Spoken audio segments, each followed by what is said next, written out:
Hi, everyone. Welcome to Mama Wears Athleisure. I am your host, Mariela de Santiago, a first-time mom. We focus on all things mom with tips to help make life easier and more organized for all you mamas out there.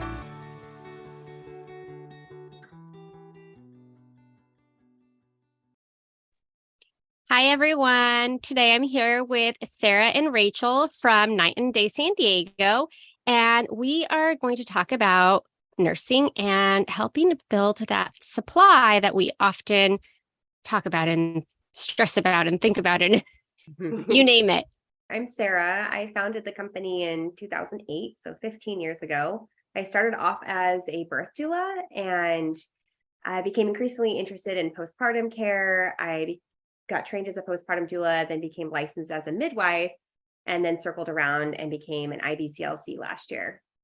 I'm Rachel. I'm a lactation consultant. I started off as a postpartum doula, and that really came from me being very jealous of my sister, who is a doula, just loving her work. I was working at a corporate office job at that time, and she just was so in love with her work. And I wasn't really drawn to birth for my lifestyle, but then I found out about postpartum care and I was hooked. So I did postpartum care for several years. And then with all the nursing questions I was being asked, I decided to become a lactation consultant.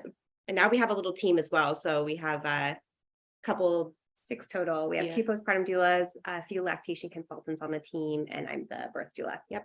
And our lovely admin, Anna. Since this is recorded, I will mention we're a twin operated company. We're twin sisters. That's awesome.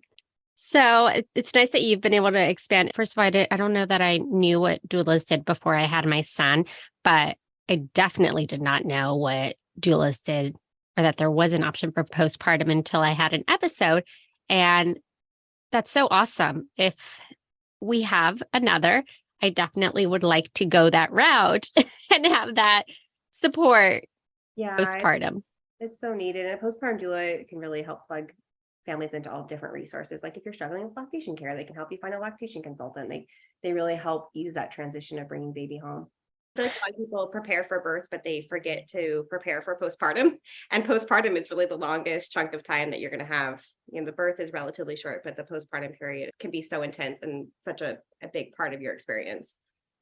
Yeah, and there's so much to it, and it's different for everyone, right? Especially with like the hormones and how one day you're happy and the next you're not. And then just trying to like normalize like what is normal essentially, because you don't really know if it's your first baby. So with that, during what they call the 4th trimester, right? We're nursing, or those of us that do choose to nurse or are able to, a big question tends to be anything related to building that milk supply.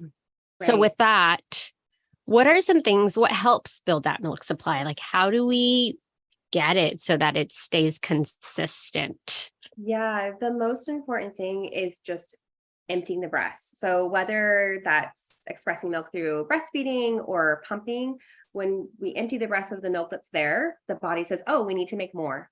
So rather than focusing a whole lot on supplements and those sort of things, we really focus in on, okay, let's make sure that we're emptying the breast every 2 to 3 hours, making sure that the body is getting the memo that it needs to make more milk. And that could be really important for the first, especially 2 weeks postpartum, when you have a sleepy baby that's maybe not demanding a whole lot of food. We talk a lot about feeding on demand, but I think that it's forgotten to tell parents that some babies are too sleepy to really demand a whole lot of milk. So just making sure that you're waking them up every 3 hours or so in the early days is really great for just building up that supply. So if your baby is not eating, or let's say that they're full and they stop eating, can pumping help with that? Like if you want to, your goal is to empty the breast, should you go ahead and pump? Absolutely. So we usually hold off on introducing pumping for a couple of weeks if we have a baby that's nursing really well, because that baby is the pump and there's so much to do. There's cluster feeding and all these other things to worry about.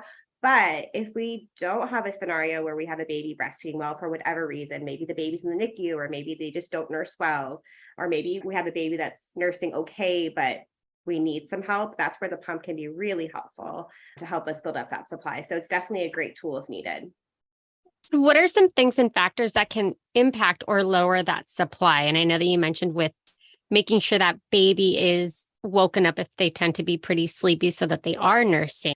But I am kind of thinking in the sense of like for those moms that know that they're going to be returning to work and they want to be able to continue to nurse or pump, like how can they keep their supply up if work kind of tends to be a factor possibly? Yeah, I mean, stress alone of going back to work can cause a dip. When I am getting parents ready to go back to work, I often will say, like, it's okay to see a little bit of a dip. The stress itself and the busy schedule can often cause a dip in supply with going back to work. But just making sure that you're familiar with your pump, that you have a really good pump, that you've talked to your employer about your plans to be able to express milk for your baby can make that transition a lot easier. And then on top of that, sometimes like just putting a little reminder on your phone to go off to remind you to eat and drink water, and maybe another one to pump can be really helpful just for getting back to that really busy schedule, actually remembering to do those little things. I think too, giving parents a reminder that a good supply does not mean having a freezer full of milk when you go back to work. A good supply means a growing baby and a day's worth of food when you're going back to work. So when we think about pumping and going back to work, we don't need to have days or weeks worth of a milk supply stashed away. We just need enough for a few feedings. I think Instagram and TikTok has made this like really unrealistic expectation of how much milk you should have before going back to work. So we have a lot of panicked parents are like, I don't have my freezer stash ready. And I'm like, it's okay. Each day you're going to pump hopefully for the next day. So just taking away that expectation of having a lot of surplus can make it a lot easier for families to make that transition. I think also on top of like TikTok being a factor, there's just like, that mom who has a freezer full of milk, and everyone's supply is a little different. And if that's you, like amazing, maybe. But if it's not you, if you feel like, oh, I always make just enough, well, that's enough. Like that's enough. We don't need to have a whole bunch of surplus. You still have a good supply, even if you're, feeding baby and not having a whole lot extra on top of that. Yeah, that's a very good point. I didn't go back to work, but I did have a lot, like our garage freezer had more than enough. And then at 9 months, my son stopped taking a bottle. Wow. So I had to give away all of this hard work, which is great. I was able to give it away instead of just throwing it away or using it in a bath. But it was like, oh, yeah, that's hours and hours and hours of me pumping. I think a lot of women describe pumping as being a little bit more work than breastfeeding. So when you're pumping, and that's why we say not to introduce it too soon. If you want to pump and bottle feed, it's important to introduce it early in the baby's life, but at least for the first few weeks, just being able to breastfeed and not putting moms into an oversupply is also important. We want to focus on building a good supply, but also we don't want to shoot moms into overdrive and for them to need to pump in order to stay comfortable. Hi, everyone. It's your host, Mariella. I wanted to thank you for listening and share some ways to show your continued support. You can rate and review on Apple Podcasts or Spotify. Share the show with friends and family. Buy me a coffee to help with the financial cost of running a podcast. Follow me on Instagram at Mama Wears Athleisure. And finally, subscribe to my newsletter. Thank you for listening. And are there any sort of foods or maybe even habits that can help with either increasing or making sure that that supply remains, especially for any moms that are seeing a dip once they return to work? I really don't recommend any sort of special food. Obviously, good nutrition overall is good for every part of our health, including a milk supply. But really just making sure that mom is eating enough food and drinking some water can be really great for keeping up that milk supply. We don't want to make a whole lot of rules around breastfeeding because I feel like it's already hard enough. But just remembering that breastfeeding is burning around 500 calories a day. So just accounting for those lost calories can be really great for keeping up supply. We like to think of it like a Orange Theory workout or an hour spin class is burning around 500 calories. That's what breastfeeding is. So just making sure to eat enough, making simple snacks that are easy to just pop and go to keep those calories up. There are definitely some supplements that we can recommend. We just usually do it on an as needed basis. Like if we do see a low supply, we can use moringa It's a really great, usually well-tolerated supplement for a lot of women, but expressing milk is really the best thing we can do. So we try to just keep it to the basics. And we very rarely tell women to cut out foods from their diet. We like them to eat their normal food that they normally enjoy, and just really stress that like breastfeeding should be accessible with a variety of dietary plans and preferences. Such a valid point about how hard breastfeeding is and or how time consuming it is, right? So I don't think that we know or realize how much time you're actually putting into it until you're in it, Yeah. especially with infants, because one, that's all they're eating. Two, you're sitting at a chair or wherever it is for 40 minutes or so. And that's a lot of time Well, where you're not especially able to move. Yeah, especially in the first few weeks. We tell families it would be easier to bottle feed in the first few weeks. Almost universally, it would be easier to bottle feed a baby in the first few weeks. But after that is when you start to see your return on investment, because it does get typically easier to be able to breastfeed. But the first few weeks they are a little bit slower with nursing. Their stomachs are smaller, so they need to take more frequent feedings. And then as you go down the next few weeks and months, it does get to be a lot more efficient. They get to be more efficient, and it becomes a less consuming task. But yeah, feeding babies is a lot of work. Yeah, that's why when people ask about foods and supplements and all that kind of good stuff, I'm like, there's already so much to worry about. And I feel like so much guilt around like, oh, should I be eating this thing or not eating this thing? I'm like, just eat your normal diet. Like, Yeah. just enjoy what you have available to you. So we just try to take that pressure off of moms in that aspect. Just feed your baby, feed yourself, and try to enjoy the postpartum period as much as possible.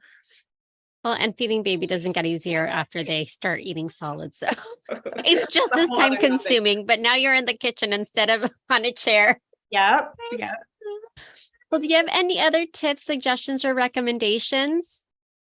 Yeah, for me, one of our big recommendations is to get some information and support prenatally. So a lot of our families were meeting them during their pregnancy, and then they have us in their back pocket, and we could even visit them in the first few days when they get home, just to make sure that things are off to a great start. Because it's much easier to troubleshoot problems early than it is to resolve things later down the road. So things like making sure you have a good latch and that we're avoiding nipple pain are much easier if you get off to a good start. So I would say go to groups, meet other moms who are breastfeeding, meet a lactation consultant, get tips and tricks and advice before you start. And that will make it a lot easier down the road. Yeah, I love encouraging families to go to a breastfeeding group before they have their little one. That way they're actually able to see breastfeeding in real life. A lot of families are having to breastfeed without ever having seen anybody latch a baby. So going to a free breastfeeding group or low cost breastfeeding group before you actually deliver, I think is a really fun way to just get some breastfeeding education before you get started on your own journey. Thank you for all of that. And yeah, I think we didn't go to any of them. I mean, I feel like we were pretty fortunate in what we got at the hospital, and he was pretty easy and didn't have any trouble latching. But even so, I wish I had some sort of like education prior about how often you should pump, if you should pump, like if you don't pump because they're sleeping through the night, make sure you don't skip that pump because otherwise you're going to have clogged ducts, which are not fun. Yeah. Or Yeah. even just to learn what that was. Like I didn't know what a clogged duct was until I got one and I thought there was something wrong with me. Oh, you poor thing. Yeah. Even when things are going well, a lactation consultant can go there and be like, oh, yeah, that's going great. Okay, what do you want to tweak in your schedule? Like, is there anything that's, driving you nuts or anything that you want to modify? We can often find a way to just make things a little bit easier for the family. That's the goal. Like, make it as easy as possible. And every family is so unique. So some families, they want to exclusively breastfeed and never pump and bottle feed. Some families want to exclusively pump and bottle feed. Some want to mix in formula or donor milk or do other things. So it really is so nuanced. So I think that's why it's nice to have some professional support, because they can sit down with you and make a plan that feels right for you, because it's not one size fits all. Your journey is going to be unique, and getting support to help you make life as easy as possible and make a plan that works for you is really important. Great. Well, thank you so much. I appreciate you taking time to chat with us and share all your knowledge. Thanks so much for having us. And I will have all of your info linked in the show notes. Great. Thank you. Thank you so much. It was so nice to chat. Yay. Thank you for listening. Tune in next week for our next episode. You can find us on Instagram for more updates and tips. Be sure to subscribe wherever you listen to your podcasts and give us a review if you like us.